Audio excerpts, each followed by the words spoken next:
रात भर 5 समय, वैसे आपको यहाँ का समय पूजन करो, मना नहीं, पर 5 समय में पूजन।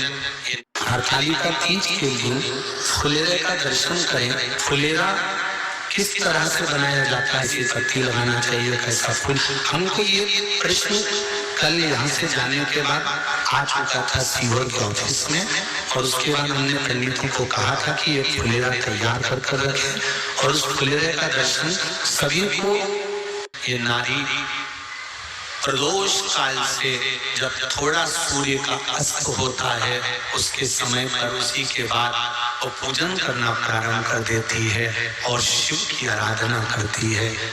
मौली, चंदन, रोली, हल्दी, अबीर, गुलाल, चावल सब शिव को समर्पित कर, फूल, पत्तियां, शमी पत्र, बेल पत्र, आंख का फूल, जहां जहां से पुष्प प्राप्त हो जाए वो पुष्प, 7 वृक्ष की पत्तियों को तोड़कर भी शंकर को समर्पित करते हैं।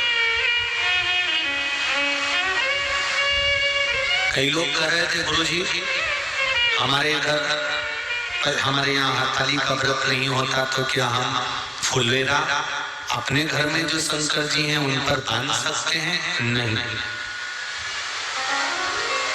जहां हरतालिका व्रत होता है, हरतालिका तीज होती है, वहीं जहां शिवलिंग बनता है, माताएं पूजन करती हो, वहां फुलेरे का दर्शन, वहां फुलेरे का ध्यान देना। और हरतालिका तीज का व्रत माताएं करती हैं, बेटियां करती हैं।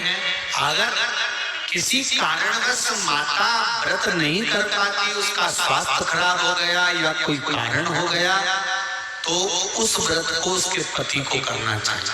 और हरतालिका जो व्रत है, हरतालिका तीज का जो व्रत है, ये मरते दम तक नहीं छूटता, आखिरी तक भी ये व्रत रहता है, इस व्रत को छोड़ा नहीं जाता। इसलिए फुलेरे का दर्शन ऐसा नहीं है कि आप अपने घर में बांध लो और एक बार बांध लिया, कथा सुन करके सीवर वाले महाराज ने कथा सुनाई तो बांध लिया, ऐसा नहीं। जहाँ शिवरात्रि का, जहाँ हरतालिका पूजन होता है, जहाँ हरतालिका तीज का पूजन होता है, वहां फुलेरा बंधना चाहिए। हाँ, शंकर भगवान के मंदिर में फुलेरा मंदिर के अंदर बांध सकते हो, फिर कोई मना नहीं, उसका दर्शन आप कर सकते, उसका स्मरण आप कर सकते।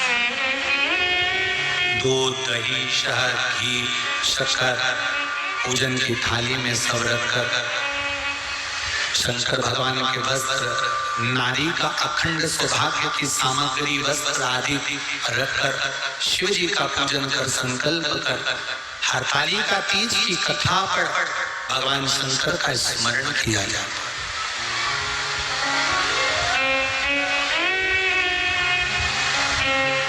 पूजा की थाली में फल, फ्रूट, मिठाई सब रखकर जो हम पूजन करते हैं, किसी की थाली में अगर कोई वस्तु कम है तो पूजन वाली जगह पर कभी नहीं कहना चाहिए कि तेरी थाली में यह कम है।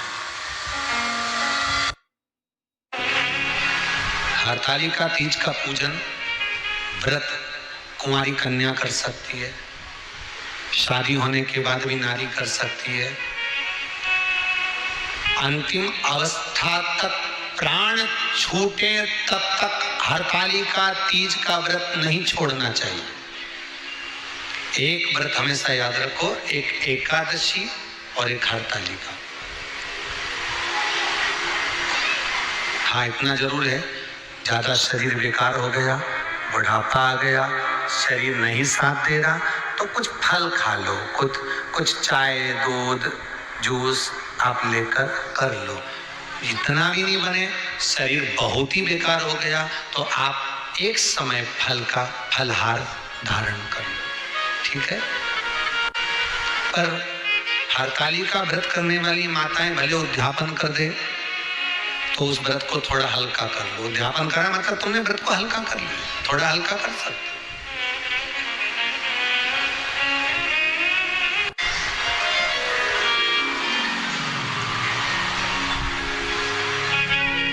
हरतालिका तीज का जो व्रत का उद्यापन करते हैं उसमें 5 चीज रखते हैं, 5 कपड़े स्त्री के, 5 कपड़े पुरुष के, 5 तरह का अनाज, 5 तरह का फलहार, 5 तरह का फल। तो 5 तरह का जो फल रखाता है हरतालिका तीज के उद्यापन में, दुनिया के लोग उस 5 तरह के फल को, केला गिन ले, पपीता गिन ले, मौसमी गिन ले और अनार गिन ले, संतरा गिन ले, सब कुछ गिन लेते हैं, पर उस 5 तरह के फल में धतूरे को नहीं गिनते। पर शिव कथा में वर्णन आता है, हरतालिका तीज के उद्यापन में लिखा हुआ है सबसे पहले 5 फल अगर गिनना है तो उसमें पहले धतूरे को गिनो, क्योंकि शंकर को वो प्रिय होता है, शंकर उसको स्वीकार कर लेता है। और धतूरा शंकर भगवान को क्यों चढ़ाया जाता है उसका प्रसंग आपको पहले भी कहा, आज फिर कहते हैं। धतूरा जब हम भगवान शंकर को समर्पित करते हैं तो हमारा कोई कार्य अटक रहा होता है, जिस कार्य को बार बार एग्जाम में बैठे हो, बार बार परेशान हो रहा है, बार बार इंटरव्यू देने जा रहे, नहीं हो रहा, एक बार धतूरे को हृदय से, भगवान को प्रेम से, करुणा सागर मेरे शंकर को दिल से एक बार वो धतूरा भगवान से विनती कर कर उसको चढ़ाओ तो सही, भगवान तुम्हारा कार्य सफल कर देगा। और दिल से चढ़ाना। हरतालिका तीज की पूजन करने वाले को चाहिए कि बालू का, मिट्टी का शिवलिंग बनाना चाहिए। फुलेरा जो बनाया गया है ऊपर शंकर जी के ऊपर लटकाने के लिए, टांगने के लिए, उसके नीचे शिव, पार्वती, गणेश जी की सुंदर बालू की मूर्ति बना लेना चाहिए,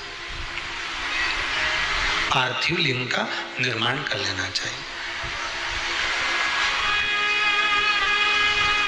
शिव की आराधना करना चाहिए।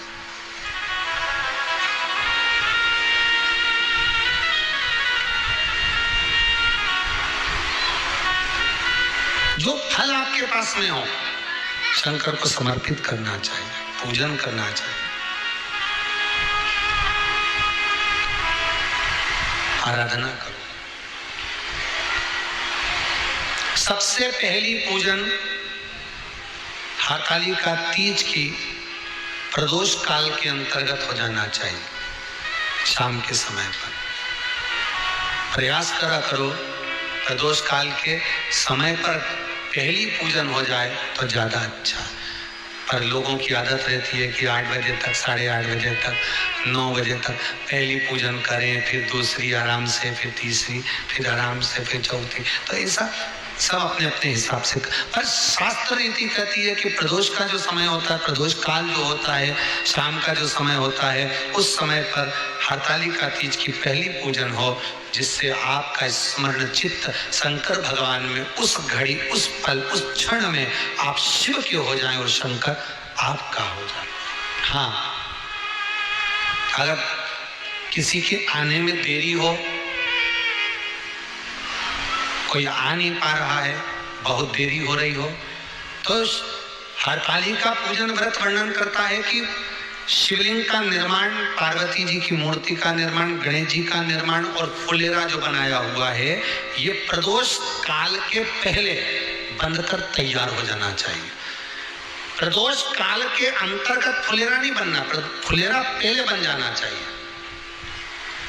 और बहुत विशेष बात ध्यान रखिए हरतालिका तीज की, कि शंकर जी का जो आपने स्वरूप बनाया है, पाटे में, थाली में, चौकी पर, चौरंग पर जो स्वरूप बनाया है, वो पहले नहीं रखना है। पहले क्या बांधना है? फुलेरा।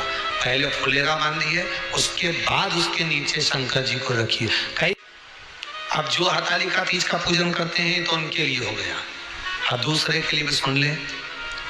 जो नारी हरतालिका तीज का पूजन नहीं करती, व्रत नहीं करती, साधना नहीं करती, उसके लिए भी कहा गया कि आप अगर ये व्रत नहीं करते हो तो एक कार्य जरूर करना, कहीं पर फुलेरा बंधा हो, हरतालिका की पूजन हो रही हो, 5 मिनट 10 मिनट निकाल कर अपने आसपास के किसी पौधे में से पत्तियां लेकर या पुष्प लेकर, 5 वृक्ष की पत्ती या 5 वृक्ष के पुष्प लेकर शंकर भगवान को जब पूजन हो रही हो, 5 मिनट माताएं जब पूजन कर रही हों, तब आप भी उस पुष्प को, उस पत्तियों को शंकर को समर्पित कर सकते हो। ये नहीं चढ़ा सकते तो 5 फल नहीं चढ़ा सकते तो 5 कुछ भी पुष्प आदि का आप शिव को समर्पित कर। क्यों चढ़ाया जाता है? किस लिए चढ़ाना चाहिए? तो कहा कन्या स्त्री अगर मान लो हरतालिका का व्रत नहीं करती, पूजन नहीं करती, आराधना नहीं करती, तो वो कन्या, वो नारी, वो स्त्री, वो पुरुष कार्य तो बहुत करेगा, दुकान भी 4 चलाएगा, व्यापार भी बढ़ाएगा, पर संपदा को जोड़ नहीं पाएगा। 1 रुपये कमाएगा, 1.25 रुपये खर्च वाला काम चलेगा। हस्त नक्षत्र में जो तृतीया पड़ती है, हस्त नक्षत्र के अंतर्गत जो तृतीया का महत्व कहा गया है, वो संपदा को बढ़ाती है, मनोकामना को पूर्ण करती है। इस नक्षत्र के अंतर्गत जो तृतीया आती है, वो मनोकामना को पूर्ण कर कर चली जाती है। इसलिए शिव की आराधना के लिए प्रथम मान्य। हस्त नक्षत्र में किया गया दान, हस्त नक्षत्र के अंतर्गत तृतीया के दिन किया गया पुण्य, हस्त नक्षत्र में तृतीया के दिन किया गया श्रृंगार, हस्त नक्षत्र में तृतीया के दिन करा गया अपना सुंदर सिंदूरा, भगवान का आनंद, 5 तरह के वस्त्र, 5 तरह के स्त्री के वस्त्र, पुरुष के वस्त्र, 5 तरह का फल, 5 तरह का अनाज, ब्राह्मण को बुलाकर ब्राह्मणी के साथ आप या तो ब्राह्मण से उद्यापन करवाएं या फिर आप स्वयं भी करते हैं, तो शिव को समर्पित करके ब्राह्मण और ब्राह्मणी को भोजन कराकर वो भाग प्रदान करें। यही हरतालिका तीज के उद्यापन का वर्णन आता है। सुंदर भाव से हरतालिका माता आप सभी की मनोकामना पूर्ण करे। हर हर महादेव।